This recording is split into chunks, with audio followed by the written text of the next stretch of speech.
क्या कोई ऐसी जनजाति हो सकती है जो बाहरी संकट आने की वजह से, जैसे सर्दी जुकाम खांसी बुखार की वजह से उनकी जनजाति खत्म हो सकती है और लोग बीमार पड़ सकते हैं और आधी फैमिली और आधी जनजाति खत्म हो सकती है? जी हाँ, ऐसा हुआ है। तो मैं आपको इसलिए बता लूँ कि रिसेंटली में ऐसा हुआ है कि अमेरिका का 24 वर्षीय नागरिक जो है वो, जो इंडिया का जो अंडमान निकोबार में सेंट्रल जनजाति है ना, उनको देखने के लिए बहुत एक्साइटेड होता है, बार बार वो आने की कोशिश करता है। तो क्या होता है, वो जाता है समुद्र किनारे।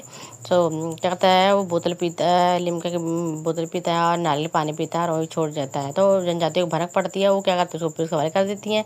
पुलिस वगैरह अपनी पूछताछ करती है। तो चलो बात करते हैं अब जनजाति। जनजाति जो है ना, इतनी सेंसिटिव है, इनका इम्यूनिटी सिस्टम इतना वीक है कि इन्होंने अपने मॉडर्न दुनिया से अलग अपने आप को बना रखा है।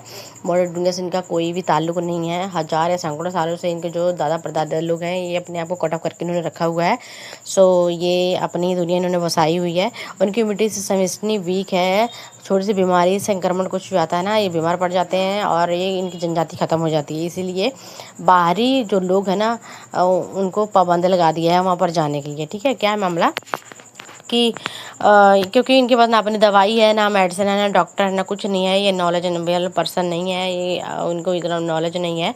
इसीलिए जब कोई बाहरी इंसान वहाँ पर जाता है ना, तो अपने आप जैसे बीमारी खांसी जुकाम या कोई वायरस वगैरह लेकर जाता है, तो उनमें फैलने का डर रहता है और उनकी इम्यूनिटी सिस्टम इतनी वीक होती है। तो मामूली से जब सर्दी जुकाम की वजह से भी वो बीमार पड़ जाते हैं और उसे से एक दूसरे के साथ दूसरे से जब फैलती है ना, तो उनकी पूरी जनजाति में संक्रमण फैल जाता है और पूरी जनजाति छोटे हल्के से हल्के बुखार बीमारी खांसी की वजह से वो ख़त्म होने के कार पे आ जाती है, क्योंकि उनका वो इन सबको बर्दाश्त नहीं कर पाते, उतने सेंसिटिव इतने वीक है उनके इम्यूनिटी सिस्टम। ठीक है, सो इसीलिए अपने आप को कट ऑफ करते हैं। और इसलिए इंडियन गवर्नमेंट ने क्या किया है कि बाहरी जो लोग हैं, घुसपैठी हैं, वहाँ पर जाने के लिए प्रतिबंध लगा दिया है।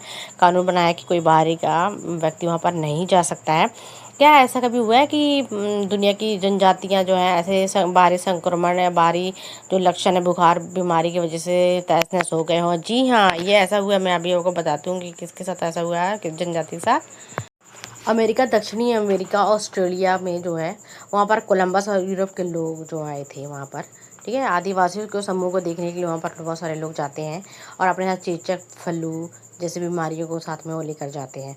तभी आदिवासी उनके संपर्क में आ जाते हैं, इन्फेक्शन उनको फैल जाता है और उससे प्रभावित हो जाते हैं। इससे क्या होता है, पूरी आदिवासी का जो हौली हौली करके वो जनजाति खत्म होने की होती चली जाती है और वीक हो जाती है, इम्यूनिटी सिस्टम वीक हो जाती है, हौली हौली मरने लग जाते हैं। ऐसे ऐसे देखते देखते क्या होता है, उनकी आधी आधी जो जनसंख्या ना ख़त्म हो जाती है। ठीक है, तो इससे ये पता चलता है कि इन जनजातियों के जो आदिवासी के लोग, मतलब जनजातियाँ हैं, इनके इम्यूनिटी सिस्टम ना वीक होता है, इतना स्ट्रॉन्ग नहीं होता, अपने आप को मॉडर्न के हिसाब से ढाल नहीं पाते हैं, इतने सेंसिटिव होते हैं।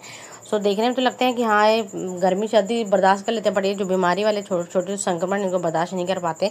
तो इसीलिए ये जब भी क्या होता है, बाहर के जब लोग आते हैं ना, तो तीर वगैरह लेके खड़े हो जाते हैं उनको मारने के लिए। इनको पता होता है कि ये आ रहा है तो इसे मुझे खतरा है, ये मुझे मार सकता है, बीमारी फैला सकता है या हमारे जनजाति को ख़त्म कर सकता है, हमारे जान मान को लूट सकता है। इसलिए वो सतर्क रहते हैं, अलर्ट रहते हैं, इसलिए भगाने की कोशिश करते हैं, जैसे हम कई कई फिल्मों में देखते हैं कि हैं। So like share and subscribe my YouTube channel. Bye bye.